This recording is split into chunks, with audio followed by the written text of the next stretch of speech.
ఎన్నికల ప్రచారంలో భాగంగా ఉంగుటూరు మండలం కైకారం గ్రామంలో వైఎస్ఆర్సీపీ ఉంగుటూరు ఎమ్మెల్యే అభ్యర్థి పుప్పాల వాసుబాబు, ఏలూరు పార్లమెంట్ వైఎస్ఆర్సీపీ అభ్యర్థి కారుమూరి సునీల్ కుమార్ ఎన్నికల ప్రచారం నిర్వహించడం జరిగింది.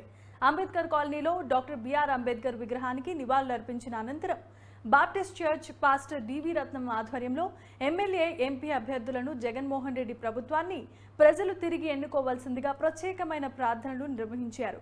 రైతులు, యువత, మహిళలకు అండగా ఉంటానని, నిత్యం నియోజకవర్గ ప్రజలకు అందుబాటులో ఉంటూ మీ ప్రతినిధిగా పార్లమెంటులో మీ గళాన్ని వినిపిస్తానని, నియోజకవర్గాన్ని పుప్పాల వాసుబాబుతో కలిసి అభివృద్ధి చేస్తానని సునీల్ కుమార్ హామీ ఇచ్చారు.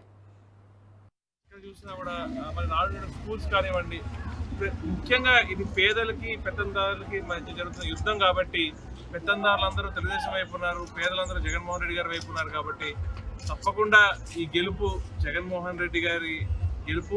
జగన్మోహన్ రెడ్డి గారు మళ్ళీ 175 మా టార్గెట్, కానీ 160 సీట్లు పైగా సీట్లతో తప్పకుండా విజయం సాధించబోతున్నారు.